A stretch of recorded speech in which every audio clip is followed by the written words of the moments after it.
दुख है। किसानों की कार्यशैली नहीं है, ये वो एलिमेंट है जो इस आंदोलन को राजनीतिक अपने स्वार्थ के लिए डिबेट करना चाहता है।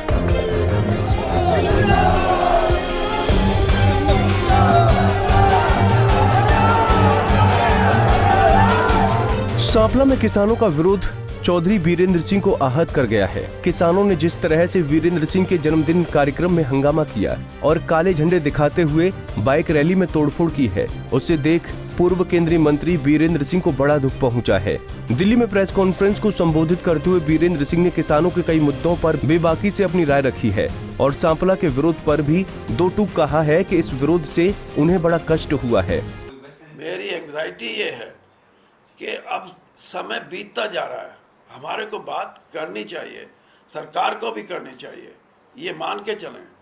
और मैंने कोई जो मेरे साथियों ने एक मुझे जो सुझाव दिया था वो कोई छोटी बात नहीं, उन्होंने यही कहा था कि हम छोटू राम जी की मूर्ति पे जाएंगे जहां मोदी जी ने 2.5 साल पहले मूर्ति का अनावरण किया था। किसानों के बारे में और छोटू राम जी के बारे में जो बातें कही थी उनको हम याद दिलाएंगे कि आज किसान बैठा है वहाँ, उसका कोई ना कोई समाधान निकालिए और समाधान तब निकलेगा जब वार्ता शुरू हो। और यही बात हम किसान संगठनों को कहेंगे, इसलिए वो गए थे।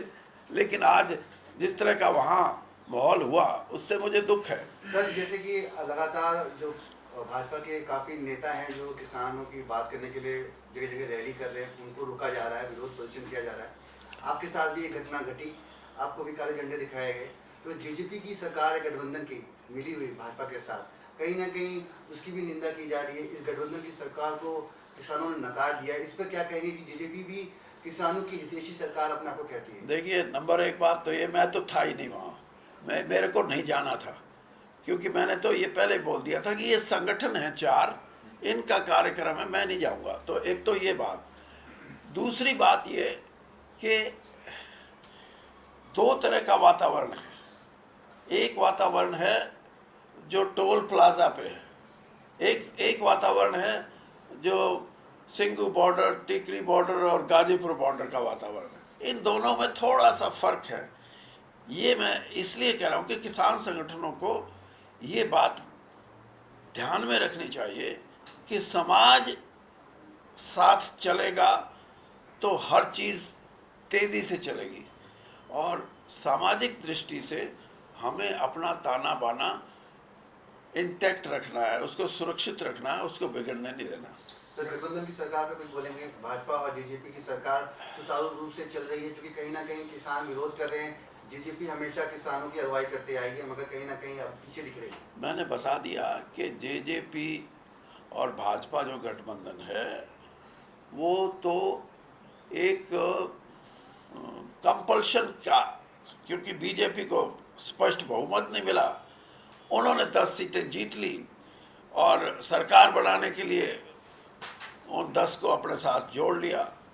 लेकिन गठबंधन का मतलब यही होता है कि कोई अगर दोनों तरफ से उसको निभाए तो चल सकता है, नहीं निभाएगा तो वो टूट भी सकता है। तो इसलिए मेरी सोच ये है कि आज जो गठबंधन है उसमें अगर नाराज़गी है तो दोनों से है। आप ये मत लगाएं कि जेजेपी से ही नाराज़गी है, बीजेपी से नहीं, या बीजेपी से नाराज़गी है, जेजेपी से नहीं। तो इस नाराज़गी का कारण सिर्फ एक दल नहीं है, बल्कि ये हालात ऐसे हैं, और इन हालात से निपटने का यही रास्ता है जो मैंने बताया कि वार्ता शुरू हो। क्योंकि हरियाणा और पंजाब सबसे ज़्यादा अफेक्टेड है इस मामले में। देश के दूसरे राज्य भी हैं, लेकिन हरियाणा, पंजाब, अब फसल कटने का टाइम है और फिर फसल बेचने का टाइम है, फसल उठाने का टाइम है। तो ये समय है जब हम इस समस्या का निदान कर सकते हैं। सर, आप व्यक्तिगत तौर पे तो किसानों की मांगों से सहमति रखते हैं? बिल्कुल रखता हूँ, इसमें कोई नहीं, आपको ये कहलवाने की जरूरत ही नहीं। मैंने कहा मेरा धर्म है ये। रिपील करना चाहिए सर सरकार? नहीं, आप फिर वही बात करें। यानी आप मेरी बात को, मैं ये कह रहा हूँ कि मैं किसान की न्याय उचित, मैंने पहले कहा किसान की न्यायोचित मांगों का पूरा उनके साथ कंधे से कंधे मिला के खड़ा हूँ। और मैं ये कह रहा हूँ कि इस बात को पूरा करने के लिए वार्ता शुरू होनी चाहिए। फिर भी आपका जो कार्यक्रम था उसका विरोध देखने को मिल रहा है। आप पहले दिन से जो है किसानों के समर्थन में बात कर रहे हैं, उसके बावजूद जो कार्यक्रम है उसका विरोध हुआ, तो ऐसे में किस तरीके से सर ये सब चीजें? मैंने ये जवाब आपको अभी दिया है कि जो कुछ इस तरह का एलिमेंट है, इसका फैसला संयुक्त किसान मोर्चा करे कि जो उन्होंने एक आंदोलन को एक व्यवस्थित आंदोलन का रूप दिया है, उसको वो बना के रखेंगे तो उनकी ताकत बढ़ेगी। उस व्यवस्था में कहीं दुराव आता है किसी कारण से, कुछ लोगों के कारण से।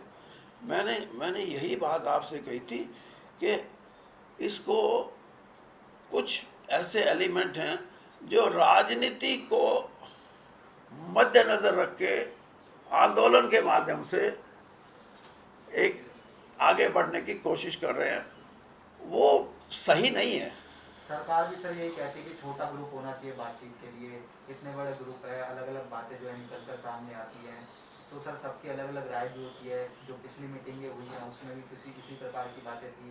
कुछ लोग मान जाते थे, कुछ लोग कहते हैं कि जो है नहीं, हम जब तक 3 कृषि कानून रद्द नहीं होंगे तब तक इसी तरीके से चलेगा। देखिए, अभी ये पता नहीं कितनी इसकी ऑथेंटिसिटी है, लेकिन एक बात 4 दिन पहले सामने आई है कि उस 40 के ग्रुप को अब 9 में कन्वर्ट करने की बात हुई है। शायद कर दिया या कर रहे हैं कि आगे जो वार्ता होगी वो 9 ही आदमी करेंगे। तो ये सही है कि जितने ज़्यादा होंगे उतना ही एक कंसेंसस पे आना, एक मत होना थोड़ा सा मुश्किल होता है।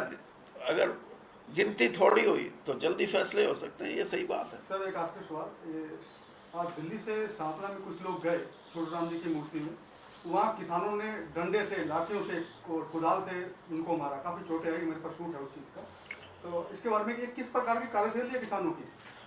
मैंने आपको, किसानों की कार्यशैली नहीं है ये वो एलिमेंट है जो इस आंदोलन को राजनीतिक अपने स्वार्थ के लिए डिविएट करना चाहता है। मैं आज भी ये कह रहा हूँ कि समझदारी की बात यह है कि जो इस आंदोलन को चलाने वाले आगे लोग हैं उनको इन चीज़ों का ध्यान रखना चाहिए। मुझे, जैसे मैंने कहा, मैं आहत हूँ, मुझे दुख है इस बात का, लेकिन इसका मतलब ये नहीं है कि मैं किसानों के विरोध में खड़ा होकर कुछ बात करूँ। नहीं, हज़ारों लाखों लोग हैं, उसमें हर आदमी की अलग अलग है, लेकिन अपने ही काम को आप ही खराब कोई करे तो ऐसे एलिमेंट को जांच लेना चाहिए, उसको समझा देना चाहिए। वीरेंद्र सिंह की माने तो छोटू राम विचार मंच ने सरकार और किसानों के बीच दोबारा से संवाद स्थापित करने के लिए छोटू राम संग्रहालय पर एक कार्यक्रम आयोजित किया था और बाइक रैली भी निकाली, लेकिन किसानों के नाम पर कुछ महत्वाकांक्षी लोगों ने इसका विरोध किया, जिससे वो आहत हैं। हालांकि वीरेंद्र सिंह का अभी यही कहना है कि वो किसान के बेटे हैं और हर कदम पर किसानों के साथ खड़े रहेंगे। दिल्ली से कमल कंसल के साथ bureau report, Punjab Kesari TV.